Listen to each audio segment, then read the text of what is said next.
நிறைய முஸ்லிம்ஸ் காலேஜில் படித்தா காலேஜோட லைசன்ஸவே கேன்சல் பண்ணிட வேண்டியது தான். ஜம்மு அண்ட் காஷ்மீரில் Shrimata Vaishnava Devi medical college 2016 Shrimata Vaishnava Devi super facility ஹாஸ்பிட்டலை நரேந்திர மோடி ஓப்பன் பண்ணி வைக்கிறாரு.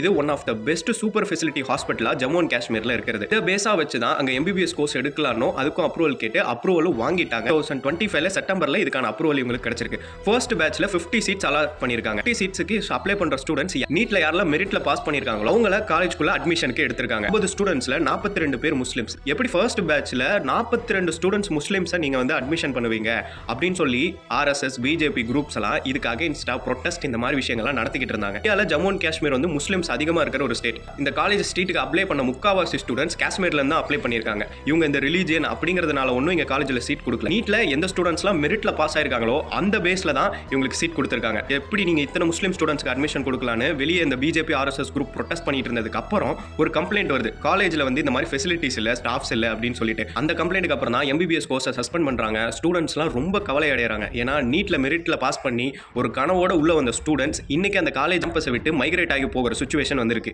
காலேஜ்ல இருந்து எம்பிபிஎஸ் கோர்ஸை சஸ்பெண்ட் பண்ணதுக்கு அப்புறம் அந்த பிஜேபி ஆர்எஸ்எஸ் குரூப்ஸ் எல்லாம் வெடி வெடிச்சு ஸ்வீட் கொடுத்து கொண்டாடுறாங்க. இதுல இருந்தே ரொம்ப தெளிவா தெரியுது இவனுங்க என்ன நோக்கத்துல இதை பண்ணிருக்காங்க. இதனால இந்த காலேஜ்ல இருந்து எம்பிபிஎஸ் கோர்ஸ் வந்து சஸ்பெண்ட் பண்ணாங்க. இதுக்கு பின்னாடி என்ன பாலிடிக்ஸ் இருக்கு அப்படிங்கிறது நல்லாவே தெரியுது. என்சி ஸ்டூடெண்ட்ஸ் விங்கோ இந்த காலேஜ்ல எம்பிபிஎஸ் கோர்ஸை சஸ்பெண்ட் பண்ணதை நோக்கி போராட்டம்லாம் பண்ணிட்டு இருக்காங்க. இந்த காலேஜ்ல எம்பிபிஎஸ் கோர்ஸ் எடுக்கிறதுக்கான எல்லா தரமுமே இந்த காலேஜ்ல இருக்கு. அப்படி இருந்தும் இந்த காலேஜ் எம்பிபிஎஸ் கோர்ஸை சஸ்பெண்ட் பண்ணது ஏத்துக்க முடியாத மாதிரி இருக்கு அப்படின்னு சொல்லியிருக்காங்க. அவ்வளோ ஸ்டூடெண்ட்ஸும் ராப்பகலாக படிச்சு மெரிட்ல நீட்ல பாஸ் ஆகி காலேஜுக்குள்ள வந்தா இந்த ரிலீஜனை சார்ந்த ஸ்டூடெண்ட்ஸ்க்கு அதிகமாக சீட் கொடுத்துட்டாங்க இந்த காலேஜ் அப்படின்னு சொல்லிட்டு காலேஜோட லைசன்ஸவே கேன்சல் பண்ணியிருக்கீங்க.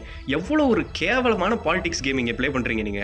ஏன்டா மற்ற ரிலீஜனை சார்ந்தவன் வந்து ஒரு காலேஜ்ல அதிகமாக இருக்கக்கூடாதா? பிரைவேட் மெடிக்கல் காலேஜஸ்ல 50% ஆஃப் த சீட்ஸ் வந்து முஸ்லிம்ஸ்க்கு ஒதுக்கிடணும் அப்படின்னு சொல்லியிருக்காங்க. அப்படி இருக்கும் போது அங்கே ஜம்மு அண்ட் காஷ்மீர்ல அதிகமாக இருக்கிறதே முஸ்லிம்ஸ் தான். ஸோ அந்த சீட்ஸுக்கு அதிகமாக அப்ளை பண்ணதே முஸ்லிம்ஸாக தான் இருப்பாங்க. அதுல நீட்ல யார் யார் மெரிட்ல பாஸ் பண்ணிருக்காங்க அப்படிங்கிற பேசிஸ்ல மட்டும் தான் உள்ள எடுத்திருக்காங்க. இந்த விஷயத்துல கொண்டு போய் நீங்க உங்க அரசியலை நுழைச்சு இன்னைக்கு வந்து காலேஜோட லைசன்ஸவே கேன்சல் பண்ணிருக்கீங்க. பிஜேபி வந்துட்டு அடுத்து என்ன பண்ணும்? இந்தியாவுக்குள்ள ஹிந்துஸ் மட்டும் தான் இருக்கணும்னு சொல்லுவோம். இவனுங்களை தமிழ்நாட்டுக்குள்ள விட்டோம்னா தமிழ் கடவுள் முருகன் தமிழ் கடவுளா இருக்க மாட்டாரு. அவரவே அயோத்தியில தான் போய் பார்த்துட்டு வரணும்.